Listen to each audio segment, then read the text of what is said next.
Now there was a river running down Valles Marineris, a broad, steaming, ice-choked deluge. Fuck it. Anne had seen videotape of the outbreaks in the north, but she hadn't been able to get to one to see it in person. Here in the flesh, she found it almost impossible to grasp. The landscape itself was now speaking a kind of glossolalia. The inchoate roar smashed the air and quivered their stomachs like some base tearing of the world's fabric. And it was visual chaos as well, a meaningless jumble that she couldn't seem to focus on, to distinguish near from far, or vertical from horizontal, or moving from still, or light from dark. She was losing the ability to read meaning from her senses. Only with great difficulty could she understand her companions in the car. She wasn't sure if it was her hearing or not. She couldn't stand to look at Sax. But then Sax, she at least understood. He was trying to hide it from her, but it was clear he was excited by what was happening.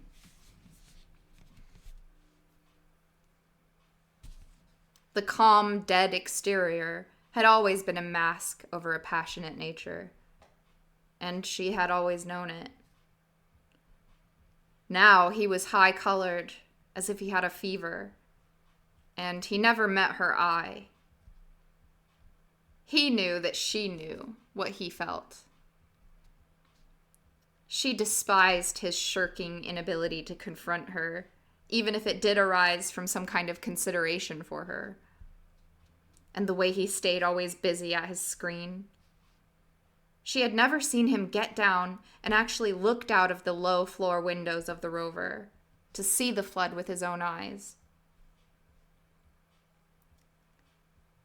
"The cameras have a better view," he would say mildly when Michelle urged him to have a look.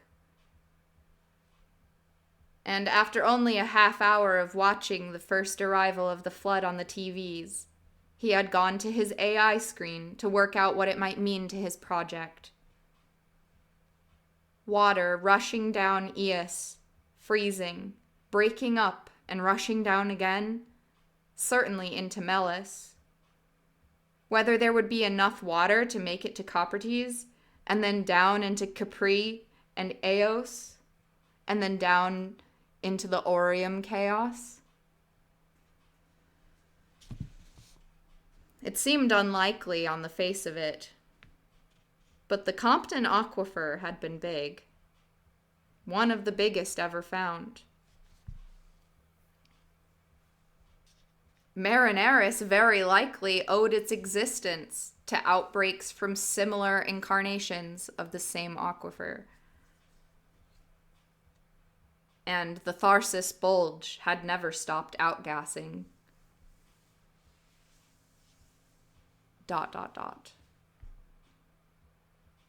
She found she was lying on the floor of the Rover, watching the flood, trying to comprehend it.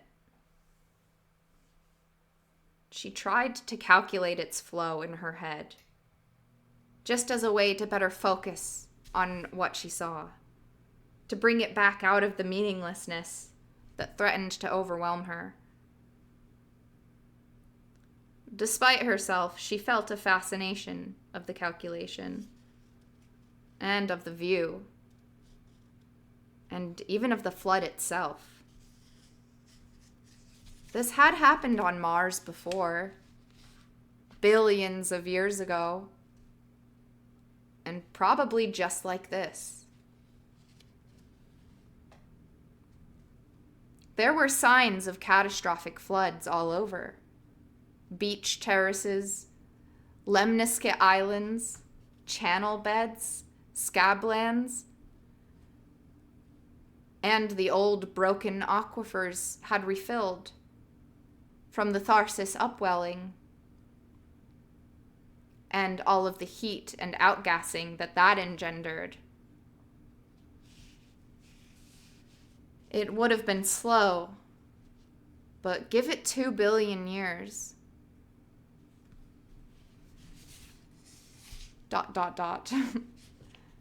She forced herself to focus, to see.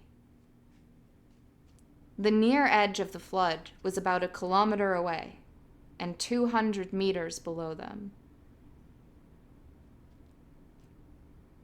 The foot of the northern wall of Ias was about 15 kilometers away, and the flood stretched right to it.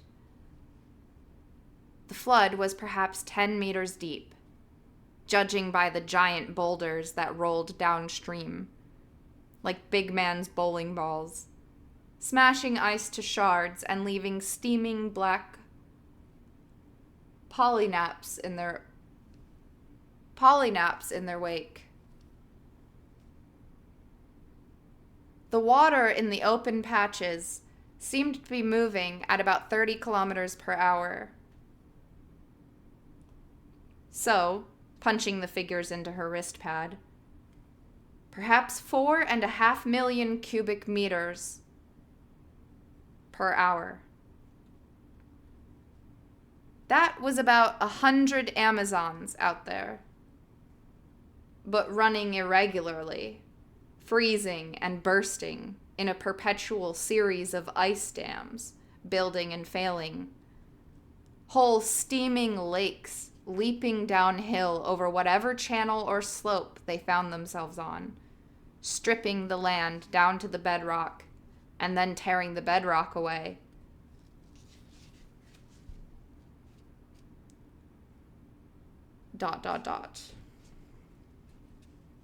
Lying on the floor of the rover, Anne could feel that assault in her cheekbones.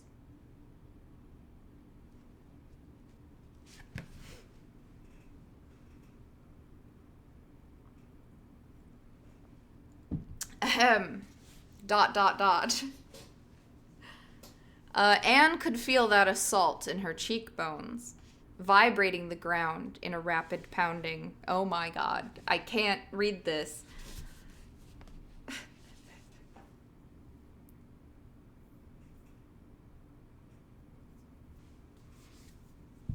In a rapid pounding. No, this is serious. This is the devastation of the flood. No death by snoo snoo. I just read what Roar said, and then I don't know. I'm ruined, I guess. I can't read. If you guys are gonna make everything in this sexual, I'm gonna quit. No, I'm kidding. We're getting there. Anne could feel, blah, blah, blah, a perpetual, 100 Amazons out there, freezing and bursting in a perpetual series of ice dams that are building and failing, whole steaming lakes leaping downhill over whatever channel or slope they found themselves on, stripping the land down to the bedrock, and then tearing the bedrock away. Lying on the floor of the rover, Anne could feel that assault in her cheekbones, vibrating the ground in a rapid pounding. Such tremors hadn't been felt on Mars in millions of years, which explained something else that she had seen but not been able to comprehend. The northern wall of Ias was moving. The rock of the cliffs was flaking off and falling into the canyon, which shook the ground and triggered more collapses. I said ... bruh, shut up. Oh my God. I don't know why that made me so angry. I was saying ... because it feels weird for me to just pause, and you guys don't know why I'm pausing. But I'm just gonna give a dramatic pause next time, because everyone's confused. Fine. Anyways, the fucking cliff walls are shaking and falling off, and I'm pretty sure they like right before they went into this canyon, it was described as being I don't know what the word what the word they used was, but I think they're like they're in a canyon. Okay, so there's like canyon walls, and they're going down the canyon, and then I think they came to like a fork in the canyon. So there's there's actually like a narrow like piece of land, and then the canyon forked like in between them. There's like a really thin wall. That is, I believe that is what she is describing, is shaking and falling apart now. Which, oh god. But I don't know. I don't know if I understand correctly. The rock of the cliffs, either way, this can't be... I'm, like, waiting for them to start freaking out. Like, I guess they're high enough and far enough away that they're not worried, but whatever.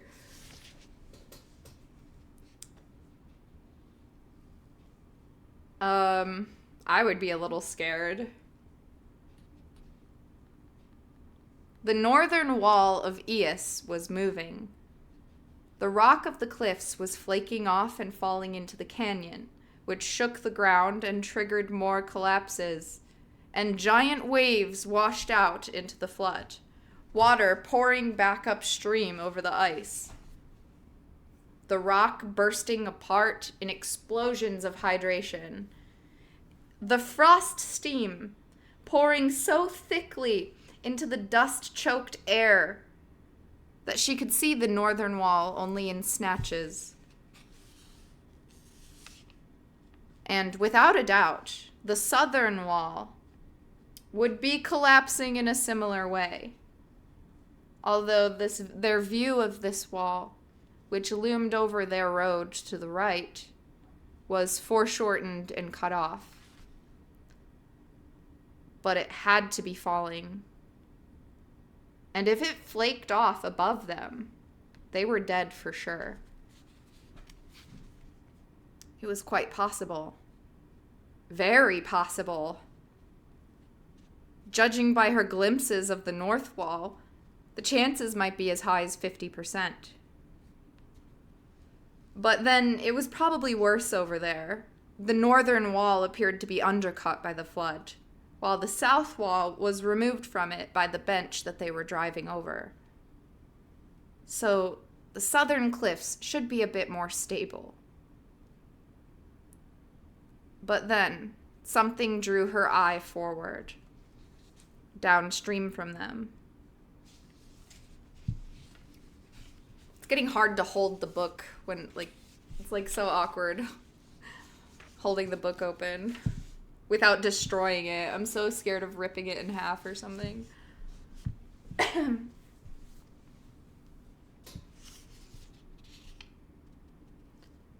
Up there, the south wall was indeed collapsing, falling in great sheets of rocks. Great sheets of rock. The base of the cliff exploded in a cloud of dust that loomed over the talus, and the upper sections of the cliff slid down into this new cloud of dust and disappeared. After a second, the whole mass reappeared, flying horizontally out of the cloud. A strange sight. The noise was painfully loud, even inside the car. Then it was just a long, slow landslide down into the flood, the rocks crushing the ice and blocking the flow beneath. An instant dam, cutting off much of the flow down canyon. And so the banks of the flood began to rise.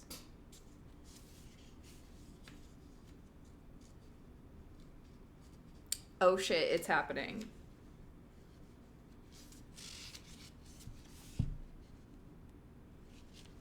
Anne watched the icy sheet of the shoreline below her rupture, and then it was chunks of ice, jostling in a sea of black, smoking, fizzing water, rising swiftly toward the rover. It would engulf them if the landslide dam lasted long enough. Anne peered at the long black spill of rock ahead of them. Only a strip of it was still visible above the flood. But the slush underneath her continued to rise. It was a race of sorts. Big man's bathtub, draining while he poured new bucketfuls in. The speed of the lake's ascent caused Anne to raise her estimate of the flow rate. She felt paralyzed, disconnected, in some curious sense, serene. It was a matter of indifference to her whether or not the dam broke before the flood reached them. And in the overwhelming roar, she felt no need to communicate with the others about this. It was impossible. She found that in a way, she was cheering the flood on. It would serve them all right.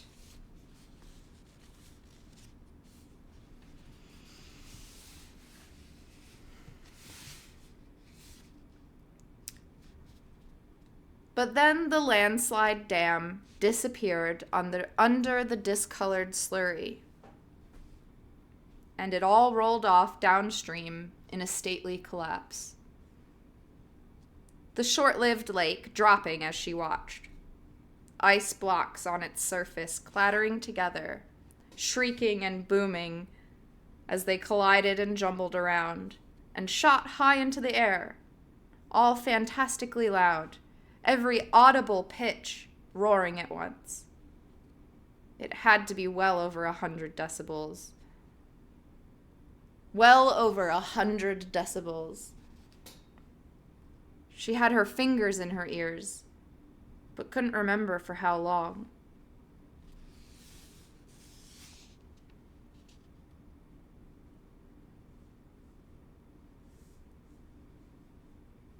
The car was bouncing up and down. A lot of roaring tonight. The car was bouncing up and down. She could see more landslides from the cliffs further downstream, no doubt undercut by the sudden surge of the flood. And the tremors they caused were triggering further collapses, until it looked like the whole canyon would fill. It seemed impossible, in all the noise and vibration, that their little cars would survive. I've been reading too long. My throat is like dry as fuck. Actually, like breathing in. Okay. Gotta wet the whistle, you know?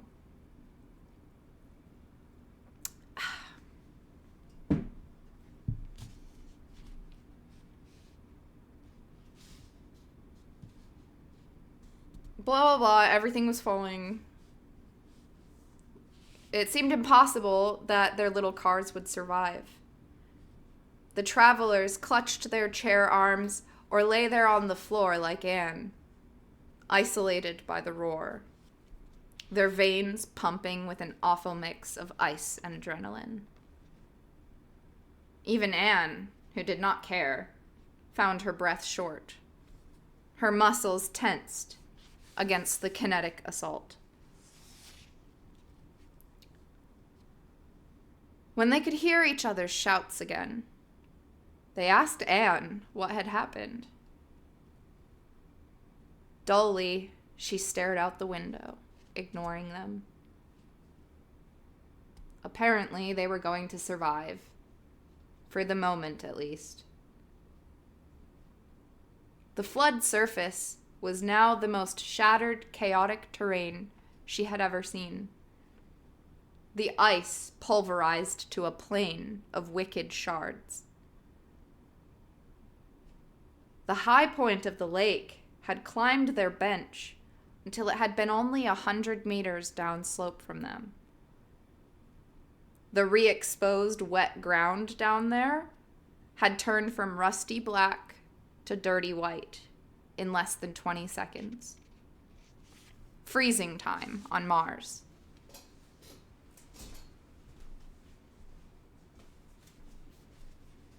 And that will be all for today. Thank you for listening to Monday Book Club. And I will see you next Monday as this book gets even thinner.